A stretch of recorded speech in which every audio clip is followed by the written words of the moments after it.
Nigeria has 84 million hectares of arable land, a population of 230 million, and the largest economy in Africa.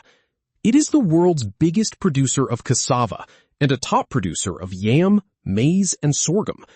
Yet Nigeria spends over $10 billion every year importing food it could grow itself. Rice, wheat, sugar, fish, and tomato paste top the import bill. This is the paradox of Nigerian agriculture, a land of abundance that cannot feed its own people. The scale of the crisis is staggering. Nigeria spends an estimated $2 billion annually on rice imports alone. 97% of all wheat consumed is imported, at over $466 million from the United States in 2025. The United Nations warns that up to 35 million Nigerians could face severe food insecurity by 2026, with 5.8 million in the Northeast facing acute hunger. In the worst affected areas of Borno State, 15,000 people face catastrophic famine-like conditions. The food import bill is not just an economic burden, it is a national security emergency. But Nigeria has every ingredient to become food self-sufficient. With 84 million hectares of arable land, only 40% is currently cultivated. That means over 50 million hectares lie fallow, enough to feed all of West Africa. Nigeria spans 6 agroecological zones, from the tropical rainforests of the south to the Sahel savanna of the north, each suited to different crops. The Niger and Beni River systems offer 3 million hectares of irrigation potential. The country is already the global #1 in cassava production. The raw potential is not the problem. The problem is that potential remains unlocked. The first blockade is insecurity.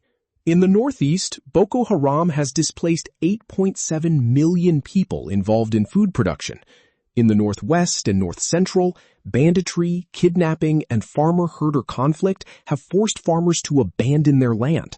Some farmers pay levies to bandits just to access their own cropland.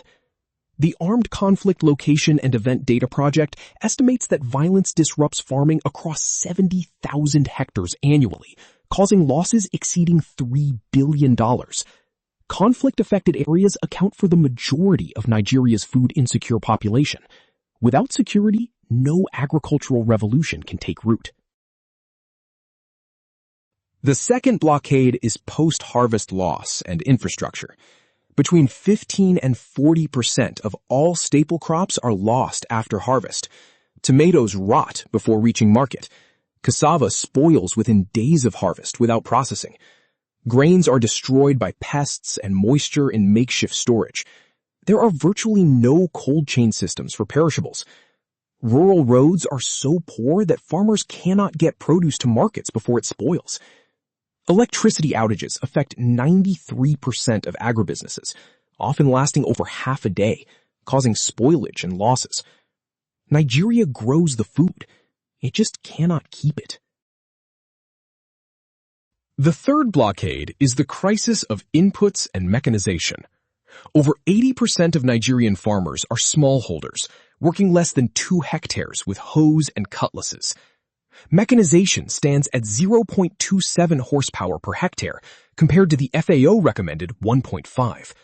That translates to just 6 tractors for every 10,000 hectares, while mechanized regions globally have 100 to 200. Fertilizer application rates are among the lowest in the world. Improved seed adoption is under 20%. Cassava yields are just 7 to 9 tons per hectare in Nigeria, versus 25 to 45 tons with mechanized farming in Asia. The technology exists. The access does not. So how does Nigeria break through? The first path is mechanization and technology. The National Agency for Science and Engineering Infrastructure, NASANI, has launched the National Tractor Recovery Program, refurbishing over 1,000 abandoned tractors across Borno and Niger states. Its Agricultural Machinery and Equipment Development Institute in Lafia is locally assembling tractors designed for Nigerian soil.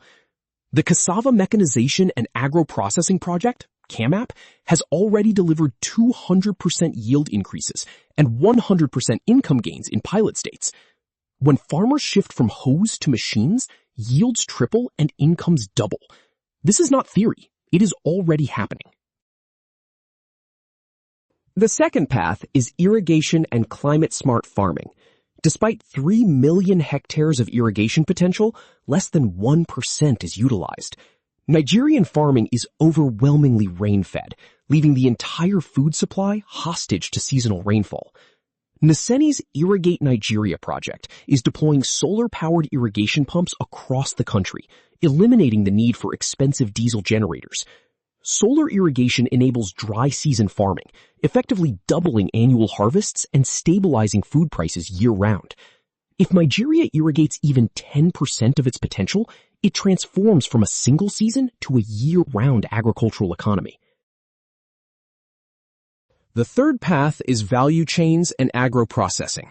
In 2026, the Nigerian Senate passed 3 landmark bills: the National Food Reserve Agency Bill, creating a framework for grain storage and price stabilization; the Mandatory Cassava Inclusion Bill, requiring 20% cassava in all flour, which directly cuts wheat import dependence; and the National Rice Council Board Bill, to coordinate domestic rice production and reduce the $2 billion import bill.